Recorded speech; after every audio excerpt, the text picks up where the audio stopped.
हमारी खुसूसी जम्मू कश्मीर के वज़ीर आला जनाब उमर अब्दुल्ला तशरीफ आवर हो चुके हैं और सलामी मंच पे आते ही वो परचम लहराएंगे।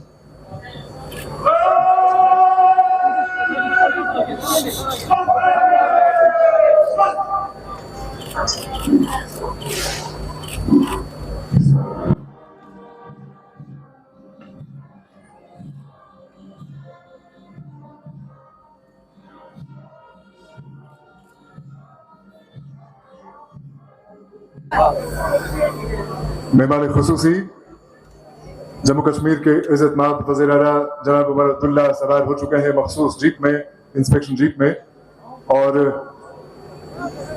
अब से कुछ ही लम्हों के बाद वो अलाइनमेंट के करीब होंगे जबकि बाज़ाबिता आगाज होगा। जीप में मेहमान खुसूसी के साथ सवार हैं जम्मू कश्मीर पुलिस के सरबराह असिस्टेंट कमांडेंट रफीक अहमद की क़यादत में, और SSP के बाद सशस्त्र सीमा बल के बाद ये है ITBP का इंडो तिब्बतन बॉर्डर पुलिस का contingent assistant commandant Ajay Singh की क़यादत में।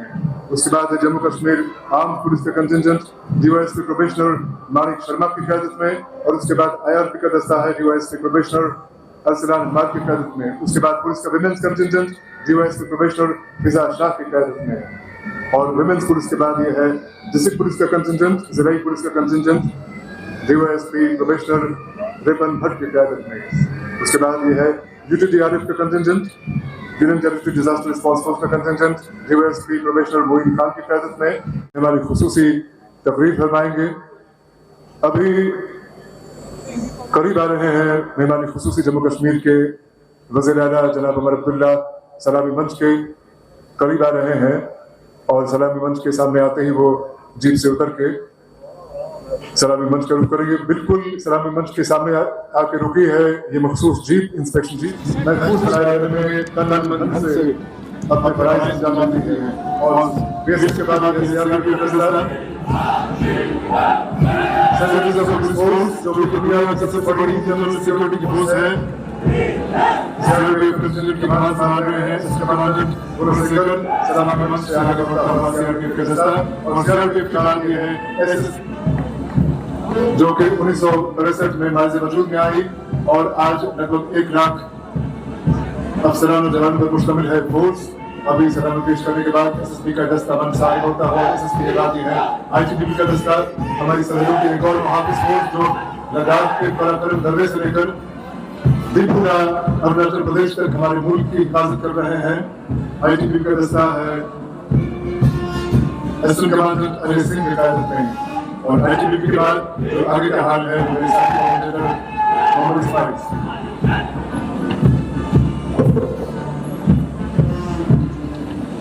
जम्मू कश्मीर आर्मड पुलिस का कंटिजेंट है इस वक्त मार्च पास करता हुआ देखने को मिल रहा है। Jammu Kashmir armed police DYSP Manik Sharma इसकी क़यादत कर रहे हैं, ऑनरेबल सलामती पर मामूर रखते हैं। इंडिया रिजर्व पुलिस का कंटिजेंट है, प्रोबेशनरी DYSP अरसलान हमाद इसकी क़यादत कर रहे हैं। सेंट्रल सिक्योरिटी फोर्स की तरफ पर कायम की गई ये फोर्स है, 1995 ईस्वी में वजूद में आई। प्रोडक्शन फोर्स हमारे सब सोने के मुहाफिज, वाइल्ड लाइफ वेल्थ के मुहाफिज, स्टेशन डायरेक्टर गामा यूनिट इरशाद अहमद इसकी क़यादत कर रहे हैं। आगे का मेरे साथी कम्युनिकेटर मुस्कान सानी की।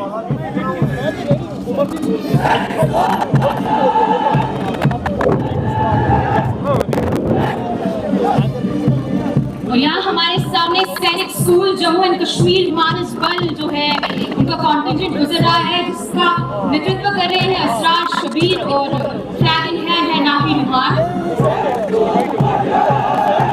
जब बात आती है मातृभूमि के लिए से रह सकते हैं। नेतृत्व कर रहे हैं जुनेद रियाज, बहुत ही कॉन्फिडेंस के साथ आगे बढ़ते हुए, और साथ ही साथ जिनका साथ दे रहे हैं सुहेल कायू।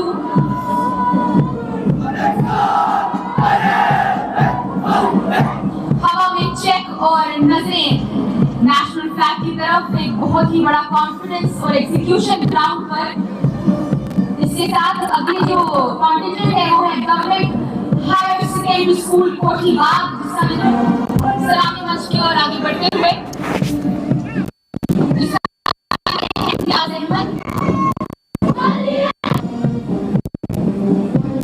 साथ ही साथ आगे जो स्कूल बढ़ रहा है सलामी मंच की तरफ, खूबसूरत करते हुए और साथ ही साथ है मलिक।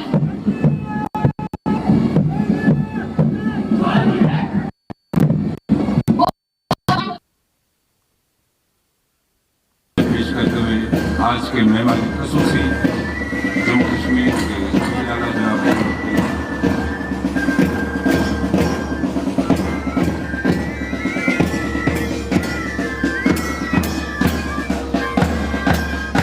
पुलिस के भी आइन में पेश करते हुए आज के मेहमान खसूसी जम्मू कश्मीर के आला जनाब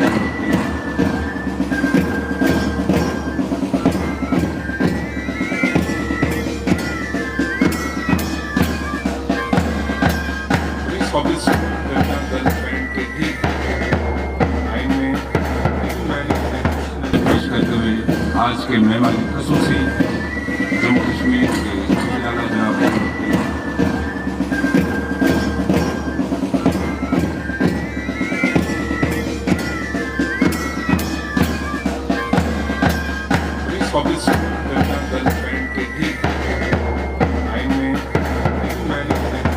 पेश करते हुए आज के मेहमान खसूसी जम्मू कश्मीर के आला जनाब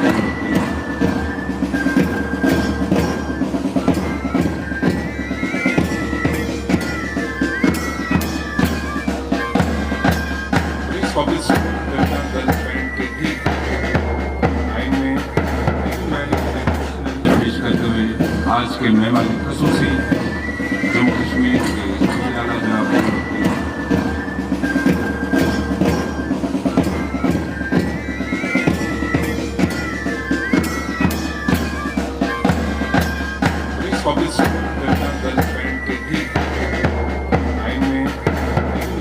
पेश करते हुए आज के मेहमान खसूसी जम्मू कश्मीर के आला जनाब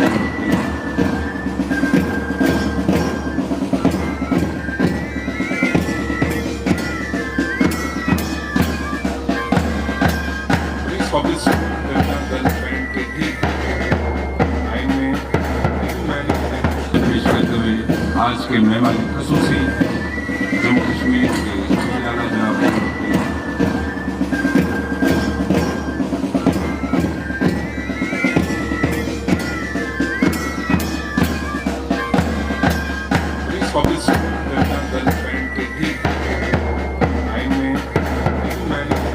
पेश करते हुए आज के मेहमान खसूसी जम्मू कश्मीर के आला जनाब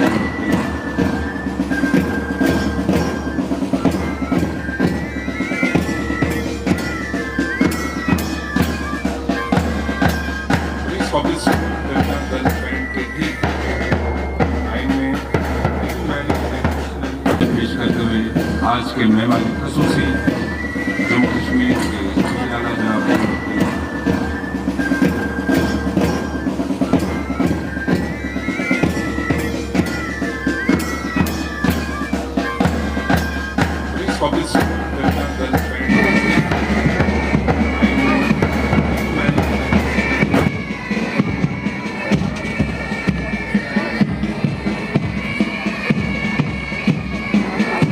सारे जहां से अच्छा हिंदुस्तान हमारा पाइप बैंड और कलाबाजों के साथ उनके साथ बहुत ही खूबसूरत अंदाज में हिलते ढुलते सलामी मंच पर आगे से गुजर रहा है ये जम्मू कश्मीर पुलिस कार्रवाई है और आप देख सकते हैं आज के बैनर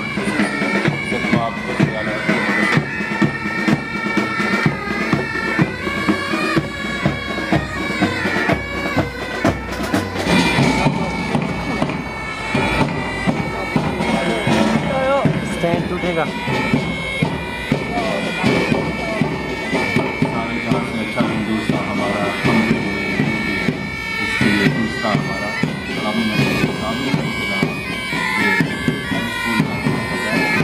पेश करते हुए आज के मेहमान खसूसी जम्मू कश्मीर के आला जनाब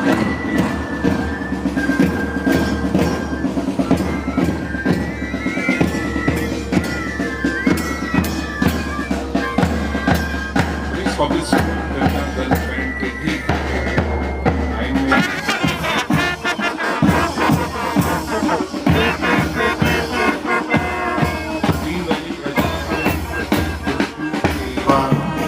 स्कूल डांस की सब में आपकी डांस स्कूल डांस की जीवन से आपकी डांस तो स्कूल डांस स्कूल का डांस सलाम से गुजरता हुआ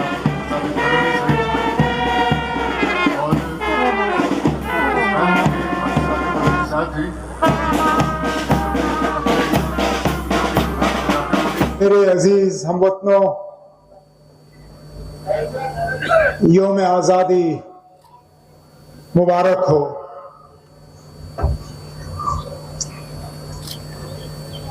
आज का दिन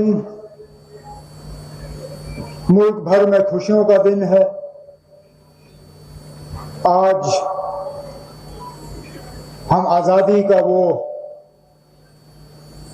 मौका मनाने के लिए यहाँ जमा हुए हैं जिसके लिए सदियों ने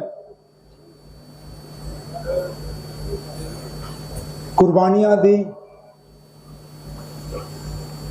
लेकिन आज जहां एक तरफ से मुल्क भर में आजादी को लेकर खुशी मनाई जा रही है, वहां हमें इस बात का भी एहसास है कि जम्मू कश्मीर में, खासकर जम्मू में, कई सारे घरों में आज मातम होगा। कल किश्तवाड़ में बादल फटने पे जो अफसोसनाक सामया पेश आया, उसमें अभी तक हमारी जानकारी के मुताबिक लगभग कोई 60 के आसपास लोग अपनी कीमती जानें गंवा चुके हैं, 100 से ज्यादा जख्मी हैं और कई सारे लापता हैं जिनकी अभी पूरी तादाद हमारे सामने है नहीं। मैं अपनी तरफ से उन तमाम घरों को जिनके आज प्यारे लोग उनके बीच में से छीने गए, उन्हें ताज़ियत का इजहार करता हूं। उसके साथ साथ वो लोग जो जख्मी हुए उनके लिए दुआ करता हूं कि वो जल्द से जल्द पूरी तरह से सेहतियाब हों।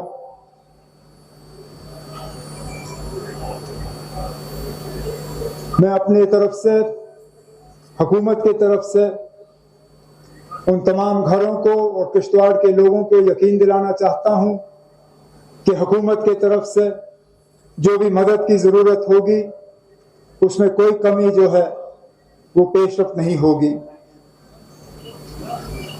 आगे आने वाले दिनों में हमें तय करना होगा कि आखिरकार ये हुआ क्यों। कहीं लापरवाही तो नहीं हुई, क्योंकि मौसम के बारे में हमें पहले से ही खबर थी। तो क्या हम हुकूमत के तरफ से, इंतजामिया के तरफ से और इक़दाम उठा सकते थे या और कदम ले सकते थे जिससे कि ये कीमती जानें बचाई जा सकती थी। आने वाले दिनों में भी इस पे शायद हमें जवाबदेह अपने आप को बनाना होगा। मेरे लिए आज की ये तकरीर अपने आप में बहुत मायने रखती है। 6 साल से ज्यादा अरसा बीत चुका है जबकि जम्मू कश्मीर के लोगों ने अपने चुने हुए नुमाइंदे को यहां से तकरीर करते हुए सुना है। मुझे खुद 11 साल हो गए जबकि मैंने यहां इससे पहले जम्मू कश्मीर के लोगों को यहां इस स्टेज से जो है खिताब किया। इन 10-11 सालों में बहुत कुछ बदला। जहां पिछली बार जब मैं यहां खड़ा था तो जम्मू कश्मीर रियासत का वजीर आला था। इस मुल्क में हमारी अपनी एक पहचान थी, हमारा एक खसूसी दर्जा था, हमारा अपना झंडा था, हमारा अपना आईन था। आज वो उनमें से कुछ भी रहा नहीं। यहां तक कि जो रियासत का दर्जा हमारा था वो भी आज हमारा है नहीं। जमहूरियत दोबारा हासिल करने में भी हमें बहुत इंतजार करना पड़ा। इतना इंतजार क्यों कराया गया उसका भी अभी तक हमें सही माने में जवाब मिला नहीं। लेकिन चलिए, देर आए दुरुस्त आए। आज कम से कम जम्मू कश्मीर में लोगों की अपनी हुकूमत है जिसमें लोगों ने बढ़ चढ़ के उस हुकूमत को कायम करने में अपना रोल अदा किया। सच माने तो मैं खुद अपने आप इस सोच में लगा रहा कि ये 15 अगस्त की तकरीर मेरी कैसी होगी, मैं किस अंदाज में जम्मू कश्मीर के लोगों से बात करूंगा, क्या माहौल होगा, क्या अल्फाज इस्तेमाल किए जाएंगे। एक चीज तो मैं जानता था कि शायद वो रूटीन तकरीर, वो नॉर्मल तकरीर, उसकी गुंजाइश कम ही नजर आ रही थी। हुकूमत की दी हुई लिखी हुई तकरीर पढ़ने का मेरा इरादा था नहीं, क्योंकि अगर मैं वो पढ़ता तो शायद जम्मू कश्मीर के लोगों को लगता कि सारा कुछ ठीक है, कि यहाँ बदलाव की कोई ज़रूरत नहीं, लोग अपनी जगह मुतमैन हैं, लोग अपनी जगह खुश हैं और लोगों को कोई आने वाले दिनों में कोई बदलाव चाहिए नहीं।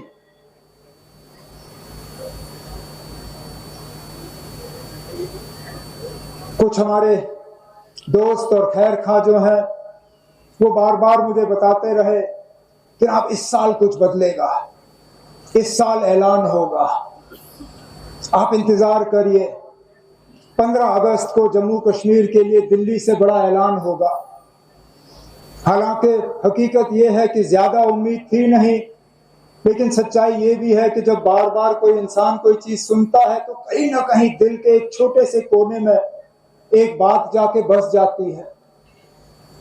और बड़ी बेसब्री से हमने उस तकरीर का इंतजार किया और इंतजार किया कि शायद कहीं इस तकरीर के एक कोने में जम्मू कश्मीर के लिए कोई बड़ा ऐलान जो है वो हमें सुनने को मिलेगा। ये तब भी मुझे कहा गया था कि कागज तैयार हो रहे हैं, बस अब वक्त की बात है, आप इंतजार करिए, हो गया। हमने इंतजार किया, हुआ नहीं।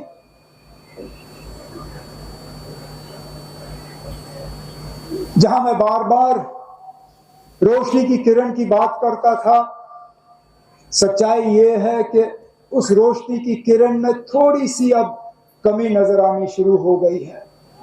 मैं अभी भी हार मानने के लिए तैयार नहीं हूं, मैं अभी भी बेबस नहीं हूं, मैं अभी भी इस बात को तस्लीम करने के लिए तैयार नहीं हूं कि जो है वही है और कुछ बदलेगा नहीं। लेकिन हकीकत यह है कि मेरी जितनी उम्मीद आज से कुछ दिन पहले थी, शायद उतनी उम्मीद आज है नहीं, लेकिन उस बात पर भी मैं आता रहूंगा। जैसे मैंने अपनी तकरीर की शुरुआत में कहा, इन 11 सालों में जब से मैं यहां एक बार पहले खड़ा था और आज खड़ा हूं, बहुत कुछ बदला, बहुत तब्दीलियां आई और उन तब्दीलियों के पीछे सबसे बड़ा मकसद ये था कि जम्मू कश्मीर को बाकी मुल्क के साथ पूरी तरह से मिलाना है, जम्मू कश्मीर को बाकी मुल्क के साथ बराबरी का दर्जा देना है, जम्मू कश्मीर और बाकी मुल्क के साथ कोई फर्क नहीं होना चाहिए, जम्मू कश्मीर को हमने बेहतर बनाना है। आज मैं पूछता हूं, क्या वो बराबरी आई? क्या हम वाकई बाकी मुल्क के साथ बराबर के हिस्से हैं? क्या जो बाकी रियासतों का दर्जा है, क्या वो दर्जा हमारा है? क्या वाकई हम बेहतर हुए? क्या बेहतरी आई? अगर वाकई इन सवालों का जवाब हाँ है तो मैं कुछ नहीं कहूंगा, लेकिन अगर इनमें से एक भी सवाल का जवाब ना है तो मुझे बताएं ना, क्या कसूर था हमारा? क्या किया हमने कि हम आज इन हालात में अपने आप को पाते हैं? मैंने जब बेहतरी की बात की तो शायद पूरी दुनिया में मैं एक लौता इंसान हूं जो ये सही माने में तय कर सकता है कि कितना फर्क आया है। जैसे मैंने आपसे कहा इससे पहले, जब मैंने यहां इस स्टेज से आप सबों को खिताब किया, मैं जम्मू कश्मीर रियासत का वजीर आला था। 6 साल मैं रियासत का वजीर आला बना रहा। आज मैं जम्मू कश्मीर यूनियन टेरिटरी का वजीर आला हूं। मैं जानता हूं कितना फर्क है एक रियासत और एक यूनियन टेरिटरी में। मैं तो ये कहता हूं कि यूनियन टेरिटरी चीफ मिनिस्टरशिप मैं किसी पे ना सोचूं। मैं चाहता हूं कि किसी को भी ये हासिल ना हो कि वो यूटी विद असेंबली का जो है वजीर आला बने, क्योंकि इसमें परेशानियां और तकलीफों के अलावा बहुत कम नजर आता है। मैंने बार बार कहा है कि यहाँ पे ये जो है ये सिस्टम गवर्नेंस का, ये जो तरीकेकार अपनाया गया है गवर्नेंस का, ये कामयाबी के लिए नहीं है, ये नाकामयाबी के लिए है। It is a system that कागज पे ये बहुत अच्छा लगता है, लेकिन हकीकत में, असलियत में इसको जो है इसके बारे में जितना कम कहा जाए उतना बेहतर है। मैं जानता था ये मुश्किल होगा। मेरी तकरीर के बाद कुछ लोग शायद कहेंगे फिर आप आए क्यों? मेरी आंखें बंद नहीं थी। मुझे मालूम था कि ये हुकूमत जो है ये यूटी में बननी है। मुझे मालूम था कि ये इलेक्शन यूनियन टेरिटरी के इलेक्शन होंगे। मुझे पता था कि कुछ अरसे के लिए मुझे जम्मू कश्मीर का वजीर आला यूनियन टेरिटरी के हिसाब से रखना होगा बनिस्बत के रियासत के, लेकिन इतना मुश्किल होगा ये मुझे अंदाजा नहीं था। मुझे इस बात का अंदाजा नहीं था कि कैबिनेट के फैसले जो हैं कैबिनेट के मंजूरी के बिना तब्दील करने की कोशिश की जाएगी। मुझे इस बात का पता नहीं था कि कैबिनेट के फैसले जो हैं उनको रोक दिए जाएंगे, उन पे मंजूरी नहीं होगी, उनको कहीं डब्बे में बंद किया जाएगा और भुला दिया जाएगा। मुझे कम से कम इस बात का एहसास नहीं था। कभी कभी ऐसा लगता है कि ये हुकूमत, इसको अगर हम किसी और चीज के साथ इसकी हम बराबरी करें तो आप एक घोड़ा ले लीजिए, घोड़े की आगे की 2 टांगें बांधिए और फिर घोड़े से कहिए भागिए, वो घोड़ा चल पाएगा, यहां से वहां तक पहुंच पाएगा, लेकिन पहुंचने में बहुत तकलीफ का सामना करना पड़ेगा, बहुत मुश्किल से पहुंचेगा। और जिस तेजी और जिस रफ्तार से वो घोड़ा पहुंचना चाहेगा, जिस तेजी और जिस रफ्तार से वो घोड़ा पहुंच सकेगा, वो घोड़ा पहुंच नहीं पाएगा। हमारी भी यही हालत है। हमें हुकूमत दी गई है, हुकूमत में इख्तियारात हैं, लेकिन कहीं ना कहीं हमारे हाथ जो है हमारे पीठ पीछे बांधे गए हैं। लेकिन इसके बावजूद अगर मैं ये कहूं कि हमने कुछ नहीं किया, गलत होगा। अगर कोई ये कहे कि ये 10 महीने हमने जाया किए, गलत होगा। हमने आते ही जम्मू कश्मीर की असेंबली में जम्मू कश्मीर के खसूसी दर्जे को दोबारा कायम करने के लिए एक रेजोल्यूशन जो है असेंबली से मंजूर कराया। हमने जम्मू कश्मीर को दोबारा रियासत का दर्जा मिले, उसके लिए हमने कैबिनेट की मंजूरी एक रेजोल्यूशन पास कराया। हमने बजट के तहत जम्मू कश्मीर के लोगों के लिए कुछ ऐसे फैसले लिए जिनसे उनकी रोजमर्रा की जिंदगी में बेहतरी आई, चाहे वो तालीम को लेके हो, चाहे वो सेहत को लेके हो, चाहे वो सोशल वेलफेयर को लेके हो, चाहे वो ट्रांसपोर्ट को लेके हो, चाहे वो टूरिज्म को लेके हो, चाहे वो एग्रीकल्चर को लेके हो, जो भी महकमा हो हुकूमत का, हमारी कोशिश रही कि जितने भी हमारे इख्तियारात हैं उनको सही तरीके से इस्तेमाल करके जम्मू कश्मीर के लोगों को कम से कम इस हुकूमत का जो है हम फायदा दिखाना शुरू करें। सर्दियों में जब भारी बर्फबारी के बाद बिजली का निजाम बिगड़ा तो शायद पहली मर्तबा ऐसी नौबत आई कि हुकूमत ने चंद घंटों के अंदर अंदर तमाम बिजली जो है वो दोबारा लोगों को फराहम की। इस साल गर्मियों में जब जम्मू में पानी की किल्लत रही, बिजली की किल्लत रही, तो हुकूमत ने फटाफट उसको दुरुस्त किया। यहाँ पे हमने ज़राअत को और बढ़ावा देने के लिए जो HADP का प्रोग्राम है, उसकी जो आमदनी है, उसके लिए जो रकम जाहिर करना था, उसको हमने बढ़ा दिया। यहाँ के नौजवानों की बेरोजगारी कम हो। बेरोजगारी का खात्मा सरकारी मुलाजमत से नहीं हो सकता, ये हम सब जानते हैं, लेकिन गैर सरकारी मुलाजमत कायम करने के लिए क्या इकदाम उठाए जा सकते हैं, उसके लिए हमने एक नई स्कीम मिशन युवा के तहत जम्मू कश्मीर के नौजवानों के सामने रखा, जिसके हम मान के चलते हैं कि कम से कम 4 से 4.5 लाख हमारे नौजवान जम्मू के, कश्मीर के, हमारे भाई, हमारे बहन जो हैं, इज्जत की रोजी रोटी कमा सकेंगे।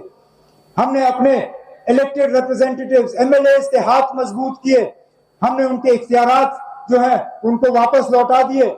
उनकी कॉन्स्टिट्यूएंसी डेवलपमेंट फंड, उसमें इजाफा किया।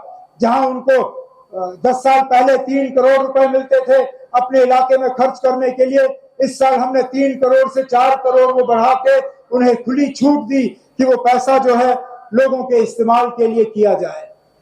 लेकिन कहीं ना कहीं ये निजाम जो है ये ठीक तरह से चल नहीं पाएगा। मैं लोगों को याद दिलाना चाहता हूं कि हमारी जो सुप्रीम कोर्ट है, उन्होंने एक बहुत ही ऐतिहासिक और एक बहुत जरूरी फैसले में एक ट्रिपल चेन ऑफ अकाउंटेबिलिटी की बात की थी। मतलब जवाबदेही के तीन कदम। उसमें यह कहा गया था कि जो अफसर हैं, जो ब्यूरोक्रेसी है, वो हुकूमत को जवाबदेह होगी। जो हुकूमत है वो असेंबली या पार्लियामेंट को जवाबदेह होगी, और जो असेंबली या पार्लियामेंट है वो लोगों को जवाबदेह होगी। लेकिन जम्मू कश्मीर में कहीं ना कहीं ये ट्रिपल चेन ऑफ अकाउंटेबिलिटी जो है ये चली नहीं है। मैं आज असेंबली को जवाबदेह हूं, उसमें कोई शक नहीं है। मेरे मंत्री जो है, मेरे मिनिस्टर जो हैं, मेरे वजीर जो हैं, वो असेंबली को जवाबदेह हैं। असेंबली के मेंबरान जो हैं वो लोगों को जवाबदेह हैं, इसमें भी कोई शक नहीं है। लेकिन हमारे अफसर जो है वो हुकूमत को जवाबदेह नहीं है, या कम से कम इलेक्टेड हुकूमत को जवाबदेह नहीं है, इसमें भी इनकार नहीं किया जा सकता। तो कहीं ना कहीं जो हुकूमत, जो सुप्रीम कोर्ट ने लोगों के लिए और लोगों के फायदे के लिए ट्रिपल चेन ऑफ अकाउंटेबिलिटी की बात की थी, उसको अमली जामा पहनाने की जम्मू कश्मीर में अशद जरूरत है। आखिरकार हुकूमत चलती कैसी है? चुने हुए नुमाइंदे जो हैं वो प्रोग्राम बनाते हैं, वो प्लान बनाते हैं, वो एक खाका खींचते हैं, वो एक नक्शा बनाते हैं। लेकिन उस नक्शे को रंग भरने में काम किसका होता है? अफसरों का।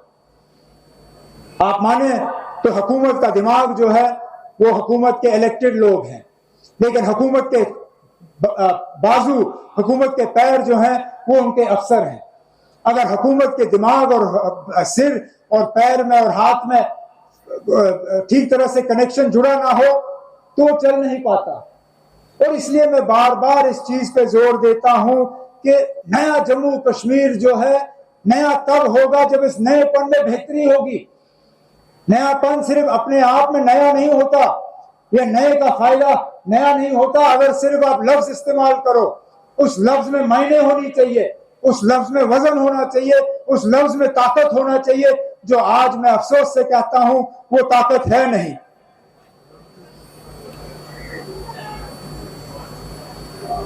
क्या हमें रियासत बनने का हक नहीं है? क्या हमें दोबारा रियासत बनाने का वादा हमसे किया नहीं गया है? किया गया है।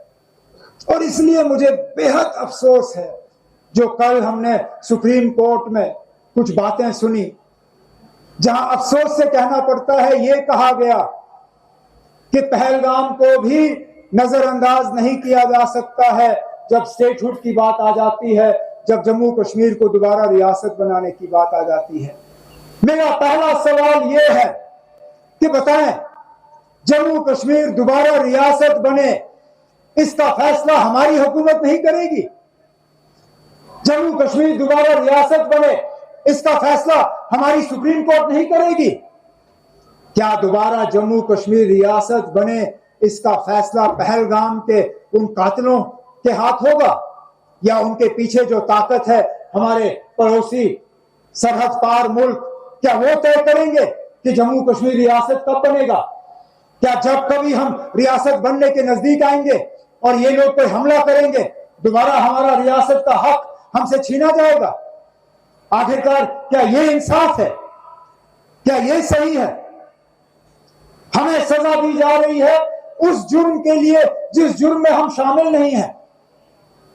ऑप सिंदूर के तहत हमारे बहादुर जवानों ने, हमारे एयरफोर्स ने, हमारे वर्दी पहनने वाले हमारे सिपाहियों ने हमारे पड़ोसी मुल्क को सजा दिया। वो सजा 3 दिन चली, 4 दिन चला, उसका कितना लंबा असर होगा उस पर हम बात करते रहेंगे। लेकिन आज पहलगाम के हमले का सजा हमें भी दिया जा रहा है। पहलगाम के हमले की सजा जम्मू कश्मीर के उन लोगों को दी जा रही है जिन्होंने पहलगाम के हमले के खिलाफ अपनी आवाज बुलंद की। क्या कोई इस बात से इनकार कर सकता है कि पहलगाम के हमले के बाद अपनी मर्जी से जम्मू कश्मीर के लोग बाहर आए?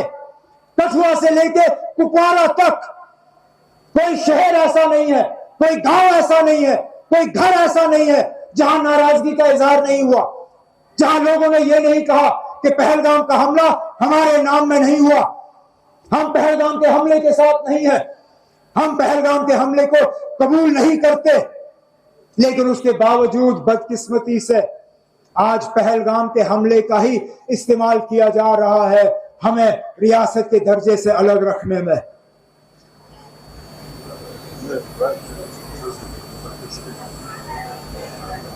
कहने के लिए तो मैं ये भी कह सकता हूं कि पहलगाम के हमले का कसूर इलेक्टेड हुकूमत का नहीं है।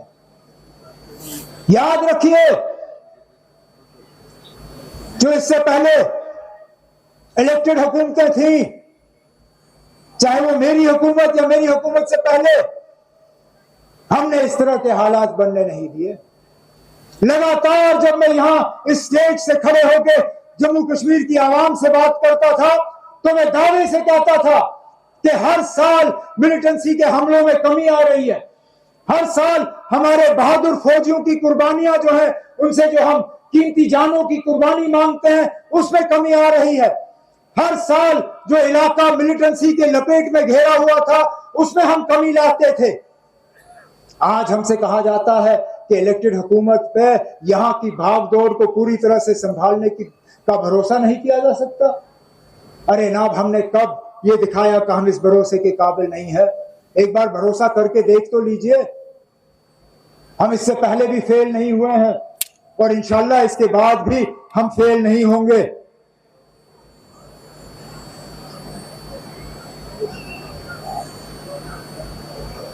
मैं रियासत पे इसलिए जोर दे रहा हूं क्योंकि जम्मू कश्मीर के मुस्तकबिल को बदलने का पहला कदम वो है, और इसलिए मैं बोलता रहूंगा क्योंकि ये मेरे घर की बात नहीं है, ये मेरे जात की बात नहीं है, ये सिर्फ हुकूमत में मेरे साथियों की बात नहीं है, ये सिर्फ चुने हुए नुमाइंदों की बात नहीं है, ये पूरे जम्मू कश्मीर आवाम की बात है।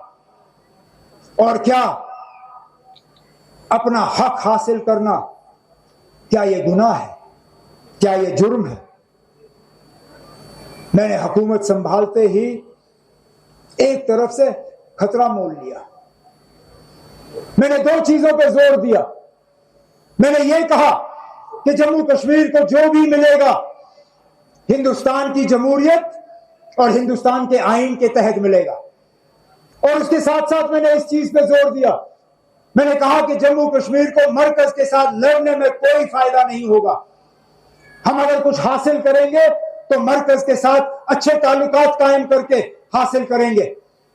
मुझे इसके लिए ताने सुनने पड़े, मेरा इसके लिए मजाक उड़ाया गया, यहां तक कि मैं मान के चलता हूं कि कुछ हद तक मुझे सियासी इसका खमियाजा भी भुगतना पड़ रहा है, लेकिन वो कीमत मैं अदा करने के लिए तैयार हूं क्योंकि मैं दिल से मानता हूं कि वाकई जो मैं कह रहा हूं सही कह रहा हूं।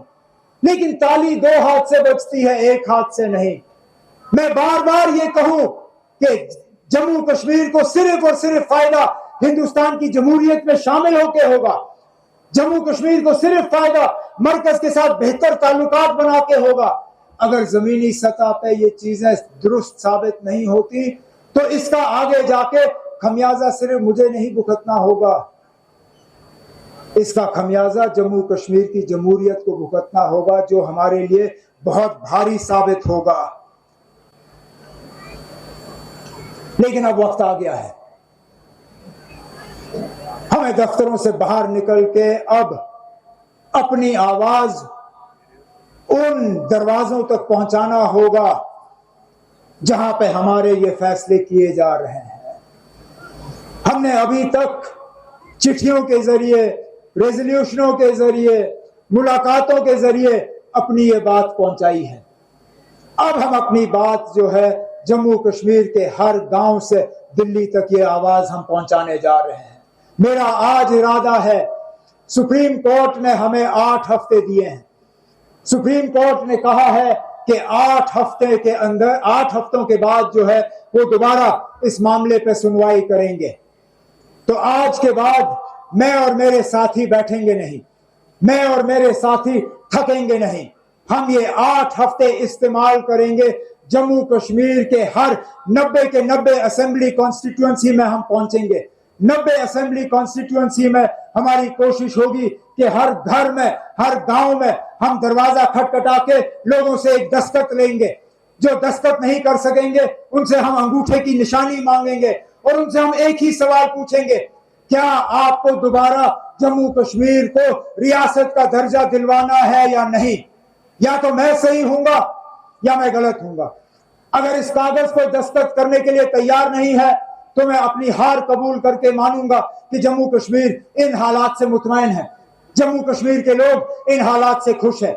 लेकिन मेरा दिल कहता है कि इन 8 हफ्तों में हम लाखों की तादाद में दस्तखत इकट्ठे करके मरकज की हुकूमत के हवाले और सुप्रीम कोर्ट में जजों के हवाले करके जम्मू कश्मीर के लोगों के दिलों की आवाज जो है उन दरवाजों तक पहुंचा के वहां से हम इंसाफ हासिल करके ही इंशाल्लाह